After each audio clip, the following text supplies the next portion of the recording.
Brother called me just an employee.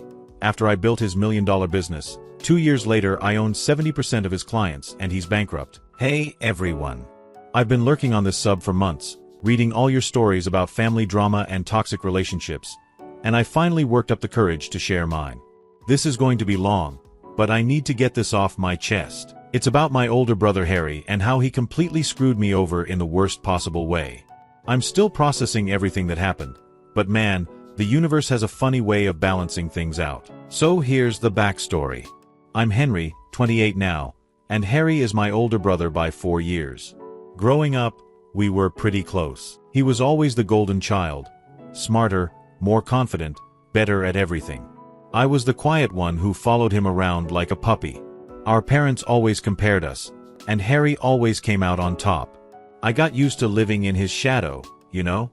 I thought that's just how it was supposed to be. After college, I was working some dead-end office job, barely making ends meet, when Harry came to me with this idea. He'd been researching the waste management industry and discovered there was this huge gap in the market for specialized organic waste processing. Restaurants, grocery stores, food processing plants, they were all struggling with disposal costs and environmental regulations. Harry had the business knowledge and connections, but he needed someone he could trust to handle the technical side and day-to-day operations. Come work with me, little brother, he said. We'll build something together. Family business, you know. We'll both be set for life. I was so excited. Finally, Harry wanted to work with me as an equal. Finally, I had a chance to prove myself. I quit my job immediately and threw myself into this venture. We called it Green Cycle Solutions. The early days were brutal.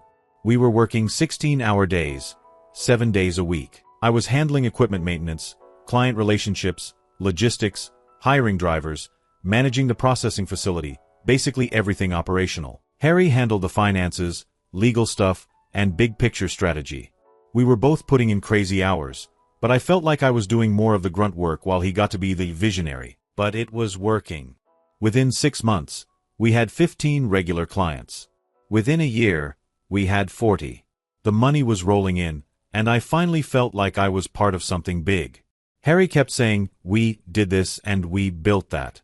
I felt like a real partner. The business structure was set up as an LLC with Harry as the majority owner and me as a minority partner. He said it was because he'd put up most of the initial capital and handled the legal setup. I trusted him completely. He's my brother, right? He wouldn't screw me over.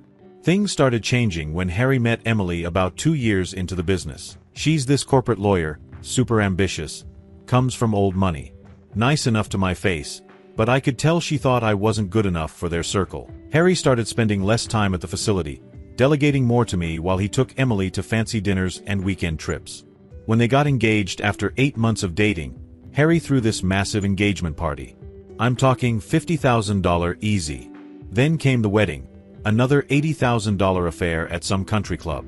I was happy for him genuinely, but I couldn't help noticing that while he was spending like crazy, my own salary hadn't increased much despite the business growing by 200%. After the wedding, Harry basically checked out. He'd show up maybe twice a week, always talking about his business and how well he was doing. Meanwhile, I'm still working my ass off, managing everything, dealing with all the problems. But suddenly I'm hearing, Henry handles the operations side, instead of, we built this together. Emily got pregnant pretty quickly, and Harry became even more distant. He bought this huge house in the suburbs, started driving a BMW, joining golf clubs. I was still living in my same crappy apartment, driving my same beat-up Honda.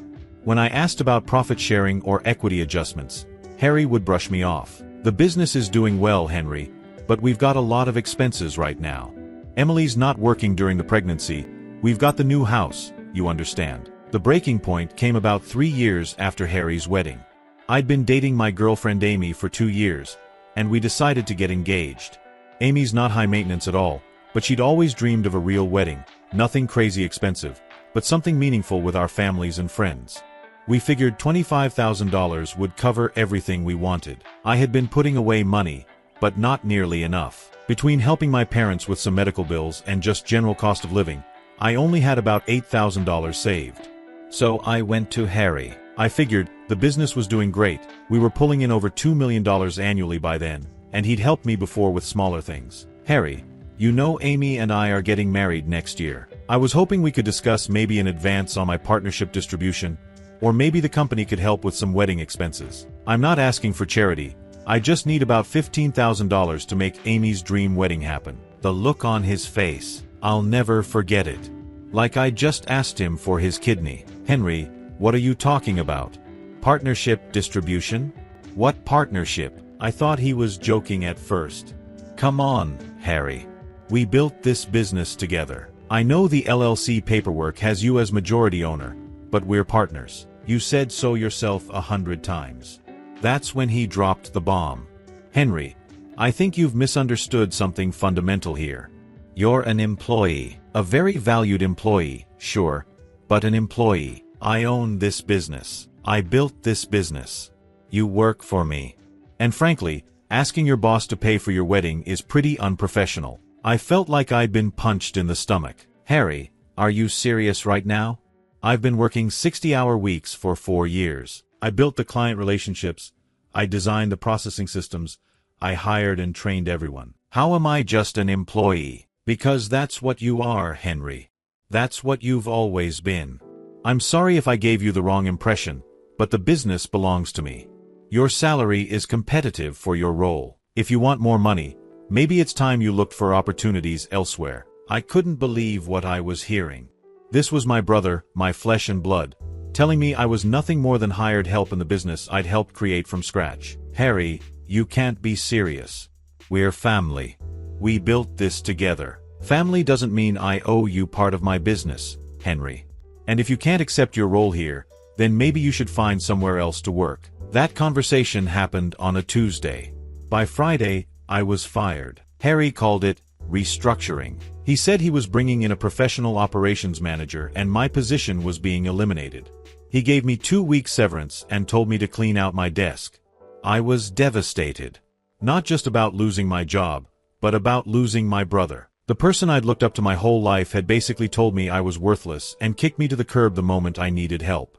Amy was incredible through all of this. She told me we'd figure out the wedding, that what mattered was us, not some big party. But I was humiliated. I'd been bragging to her family about our business, about how well we were doing, and now I was unemployed and broke. I spent about 2 weeks feeling sorry for myself. Then I got angry. Really angry. I started researching the waste management industry on my own. I knew the business inside and out. I'd been doing the actual work for 4 years. I knew which clients were unhappy with our service. I knew our cost structures. I knew our weaknesses. And I realized something. Harry might own the business legally, but I knew how to run it better than he did.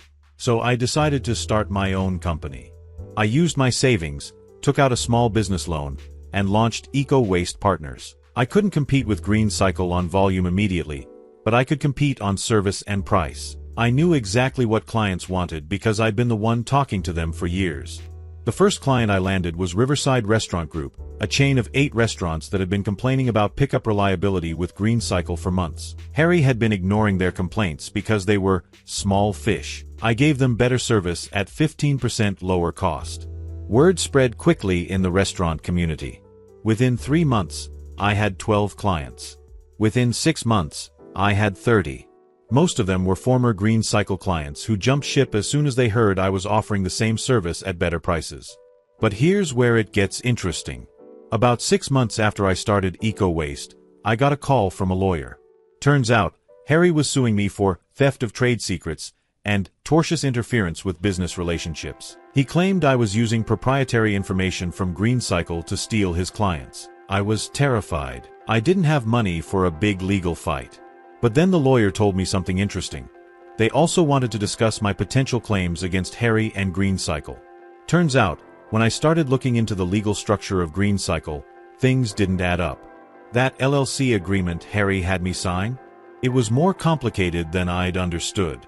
While Harry was listed as the managing member, the operating agreement actually specified that I was entitled to a percentage of profits based on my contributions to the business. More importantly, several clients confirmed that Harry had always introduced me as his business partner and co-founder. There were emails, contracts, even marketing materials that supported this. The lawyer thought I had a strong case for partnership claims and potentially fraud.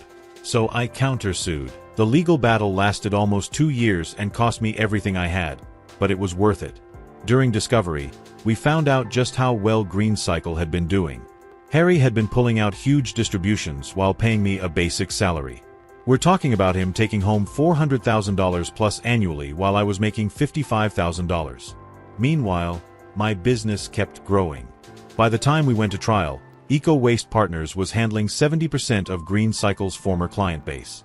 Turns out, when you actually care about customer service and don't take clients for granted, they notice. The trial was brutal. Harry tried to paint me as a disgruntled employee who stole his ideas. I had to sit there and listen to my own brother lie about our relationship, about my contributions, about everything we'd built together. Emily was there every day, shooting dirty looks at me like I was some kind of criminal. But the evidence was on my side. Client testimonials, email records, financial documents. Everything showed that I'd been an integral part of building GreenCycle, not just an employee. 6 months ago, the court ruled in my favor. The judge found that despite the LLC paperwork, Harry and I had operated as partners in practice, and that he had defrauded me of my rightful share of the business profits. I was awarded 50% ownership of GreenCycle plus $500,000 in damages for lost profits and compensation. Harry was furious. He tried to appeal, but his lawyers told him he didn't have grounds. Emily was apparently livid about the financial hit. I heard through mutual friends that they had to sell their fancy house and downsize significantly. But here's the thing, I didn't even want GreenCycle anymore. Eco Waste Partners was doing better than GreenCycle ever had. I was making more money, had better client relationships, and actually enjoyed going to work every day. So I sold my 50% stake in GreenCycle back to Harry for $800,000. He had to take out a massive loan to buy me out, which put him in serious debt. The irony is perfect. Harry, who called me just an employee, now owes me more money than he'll probably make in the next 5 years. His business is struggling because he lost most of his best clients to me, and he's drowning in legal fees and debt. Meanwhile, Eco Waste Partners just signed our biggest contract ever, a 3-year deal with the city's largest food processing plant. We're on track to do $3.5 million in revenue this year, and I actually have real partners now who respect my contributions. And you know what the best part is? Amy and I are getting married in 2 weeks. We're having the exact wedding she dreamed of, beautiful venue, amazing food, all our family and friends. And we're paying for it in cash, with money I earned from my own business. Harry and Emily weren't invited to the wedding. I know that sounds harsh, but I can't have someone there who spent years lying to me and then tried to destroy my life when I dared to ask for basic fairness. Some of my family thinks I should forgive him because he's family, but honestly, family should be the people who support you, not the ones who betray you. My parents have been caught in the middle of all this, which sucks. They don't really understand the business side of what happened, but they can see that Harry and I went from being close to not speaking. They keep hoping we'll work it out, but I don't see how. Trust, once broken like that, doesn't just come back. The crazy thing is, I'm actually grateful this happened. If Harry hadn't screwed me over, I'd still be working for him, making a fraction of what I'm worth, thinking I was lucky to be there. Getting kicked out forced me to realize my own value and build something that's actually mine. Amy keeps saying that Harry did us a favor by showing his true colors before we were even more invested in that relationship. She's right.